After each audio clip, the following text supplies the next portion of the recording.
Okay,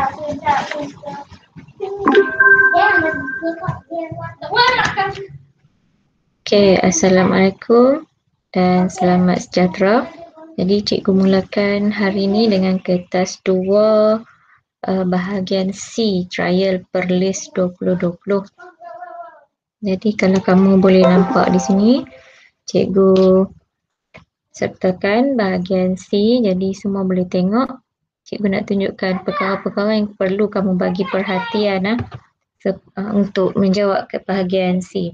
Okey, untuk soalan 10 kita tengok dulu soalan dia. Mesti baca soalan sampai habis nah. Okey, tengok. Puan Azlina sedang mencuba dua buah beg tangan. Sama jisim tetapi berbeza kelebaran talinya di sebuah pasaraya. Raja 10 menunjukkan situasi tersebut. Jadi bila dapat soalan, mesti ingat kita kena keluarkan clue-clue yang boleh bantu kita. Okey, yang pertama kat sini tadi kita boleh tengok dua buah beg tangan yang sama jisim. Jadi yang sama jisim ialah dia punya PM. Tulis kat situ, pemboleh ubah dimalarkan.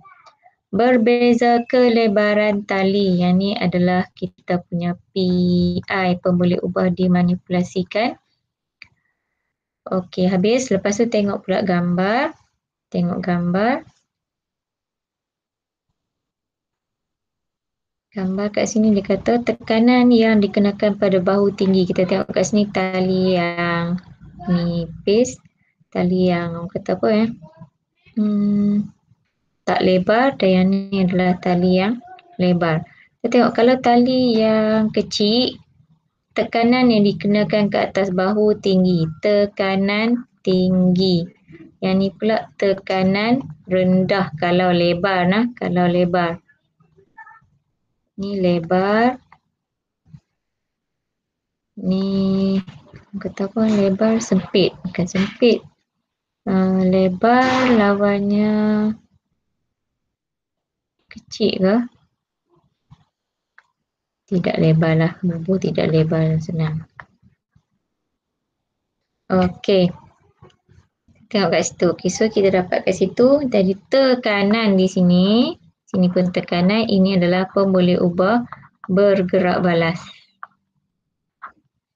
Okey, jom seterusnya kita gerak. Cadangkan satu hipotesis untuk menyiasat situasi dalam Raja 10. Bila hipotesis,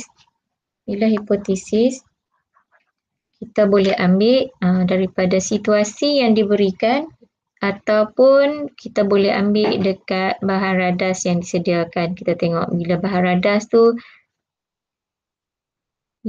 radas tu apa agak-agaknya eksperimen yang kita boleh buat. So kalau nak ni kat sini kita buat dulu yang situasi nah. Kita tengok kalau situasi apa dia punya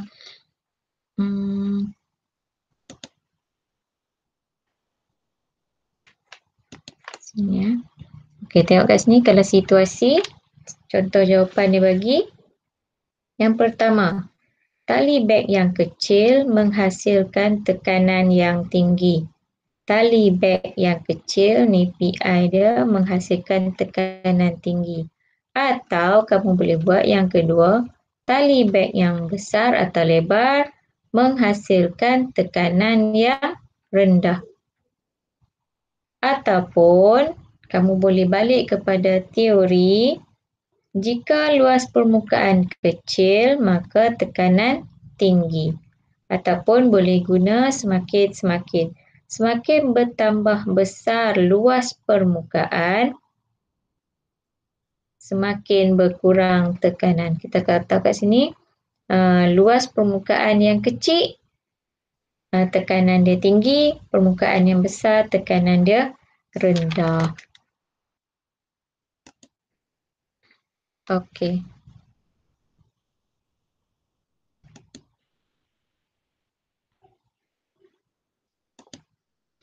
Okey, seterusnya kita tengok yang tu untuk hipotesis. Soalan seterusnya, berdasarkan situasi yang diberi, rancang satu eksperimen. untuk menyiasat tekanan menggunakan plastisin, blok kayu, pemberat 500 gram dan satu radas lain. Agak-agaknya ni soalan ni kita dah buat banyak kali dah. Semua negeri yang kebanyakan negeri yang kita dah buat trial dia, mesti naik soalan berkenaan dengan tekanan. Yang bagi kasut lah, yang bagi apa lagi? Paku lah kan. Okey, jadi kat sini eksperimennya sama juga. So kita tengok kita ada plastisin, blok kayu, pemberat 500 gram dan satu radas lain. Jadi kat sini agak-agak radas ni kita nak buat macam mana ni? Mesti kena ada pembaris kan. Okey, so kita tengok. Tujuan eksperimen. Kalau tujuan eksperimen, cikgu kata ayatnya mestilah kena ingat sentiasa ayat eksperimen untuk mengkaji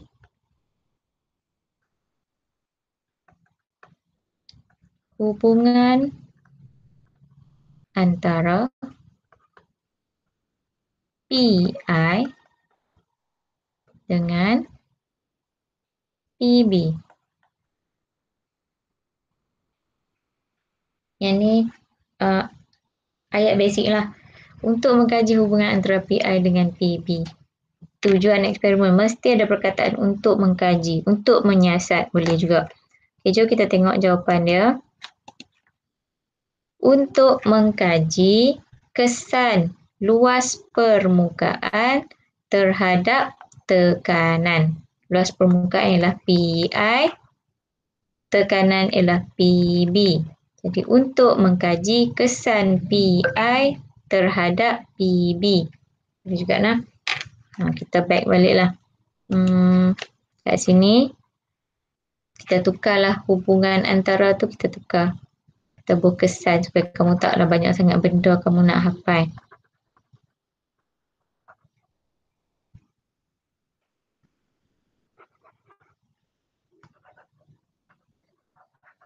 Boleh juga untuk mengkaji ayat yang cikgu bagi tadi tu. Tapi takut kamu tak boleh nak ingat pula banyak-banyak. Okey. Untuk mengkaji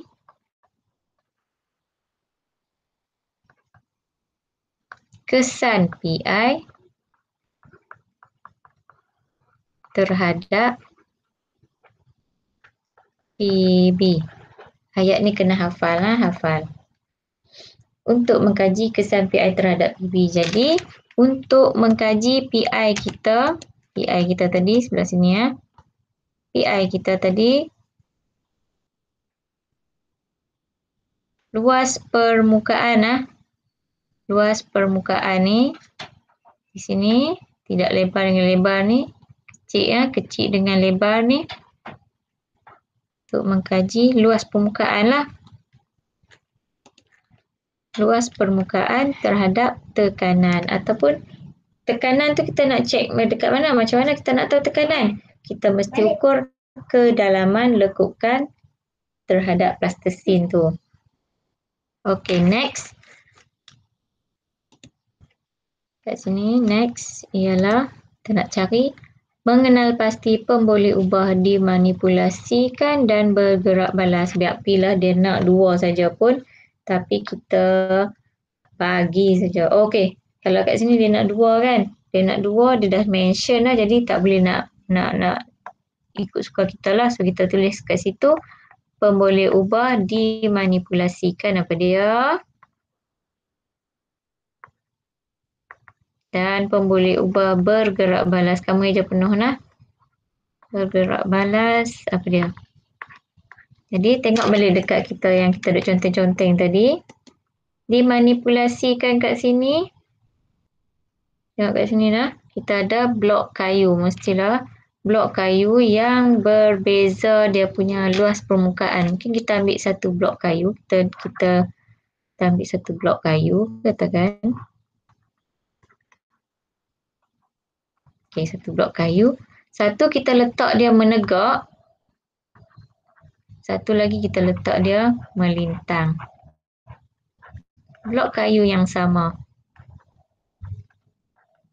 Bila kita tengok kat situ, kita letak atas plastisin lah ni. Kita design lah plastisin, kita letak kat bawah. Plastisin kita letak kat sini. Lepas tu kita mesti letak pemberat di atas ni kan. Kita letak pemberat. Atas ni mesti letak pemberat yang sama berat lah, 500 gram. Pemberat. Ni 500 gram. Yang ni bongkah kayu. Ni bongkah kayu. Ni kita sketch lah kan. Okey. Lepas tu nanti satu kita letak menegak, satu letak melintang. Jadi kita boleh nampak kat sini.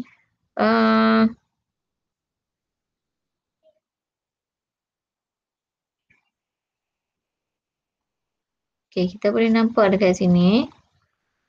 Luas permukaan di sini ni yang bersentuh ni. Luas permukaan yang bersentuh ni berbeza. Yang ni luas permukaan dia kecil. Yang ni luas permukaan dia besar. Luas permukaan yang bersentuh dengan plastisine ni. Ni bawah ni luas permukaan ni. Tapak dia ni. Yang ni luas dia besar. Yang ni luas dia kecil saja. Okey. Itu yang beza dia nanti. Okay, so next. Kita tengok kat situ. Merah balik. Okay. So kita tulislah kita punya sini ya. Pembelit buah dimanipulasikan ialah luas permukaan blok kayu ataupun luas permukaan kecil dengan luas permukaan besar. Dan yang bergerak balas ialah kedalaman lekukan ataupun tekanan. PB dia. Okay, next. Kita tengok senarai radas dan bahan. Jadi kamu salin balik. Bila senarai radas bahan, salin balik apa bahan dia bagi. Dia bagi di sini, salin balik. Plastisin, blok kayu, pemberat 500 gram dan satu radas lain mesti tambah pembaris. Kat sini. Plastisin, blok kayu, pemberat 500 gram dan mesti tambah pembaris.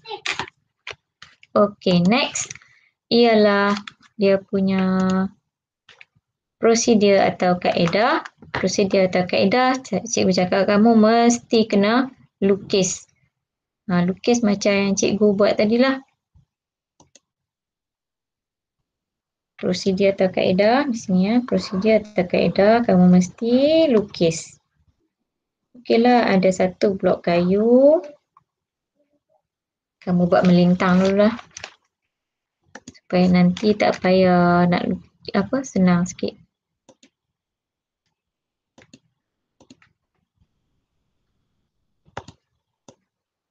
Tekan dulu.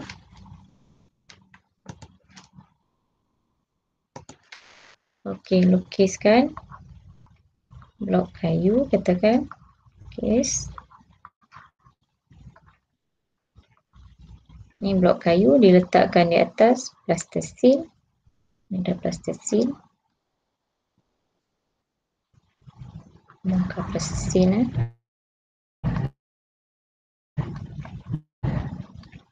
Ni blok kayu. Label elok-elok. Blok kayu. Lepas tu ini plastisin. Dan ini okeylah pemberat.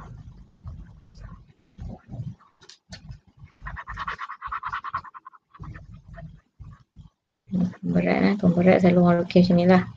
Pemberat 500 gram. Okey, pembaris tak payah lukis, pembaris nyatakan saja. So, boleh kamu pakai satu blok kayu yang sama saiz ataupun kamu nak lukis lagi sekali lah. Kalau macam kat sini, kamu akan dapat markah untuk satu markah sajalah ni, blok kayu dengan pemberat. Kalau nak dapat markah yang banyak, lukis 2 set lah. Satu lagi lukis set dia, kamu buat blok tu berdiri tegak pula. Bongkar kayu tu tegak kan. Dia duduk atas plastisin sofa. Letakkan atas plastisin sofa. Dan di atas ni letak pemberat yang serupa. Berat yang serupa lah. Jadi blok kayu ni kamu label samalah. Blok kayu. Ini plasticine. Ini pemberat 500 gram. Jadi kat sini kamu akan dapat markah.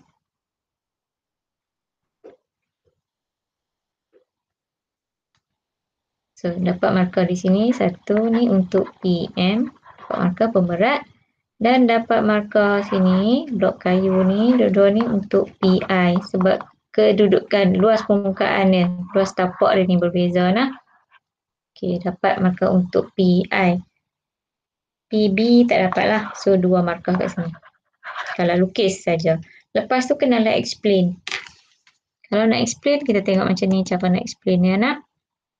Yang pertama,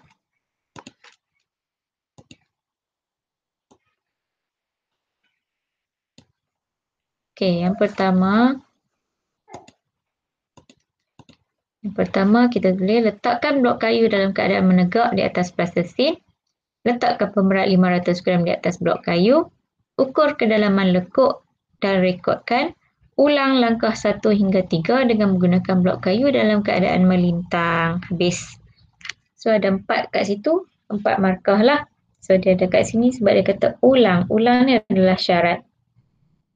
Kan cikgu kata mesti ada cerita PM, PI, syarat dan last sekali ialah PB. Ini cara kita nak tackle kaedah. Kaedah kita mesti ada mention benda-benda ni. PM, PI, syarat dan PB. Syarat tu macam ulang ataupun simpan dalam tempat apa yang special. Macam itulah. Okay, last sekali ialah penjadualan data. Mesti ada jadual macam ni yang ditunjukkan soalan B ni.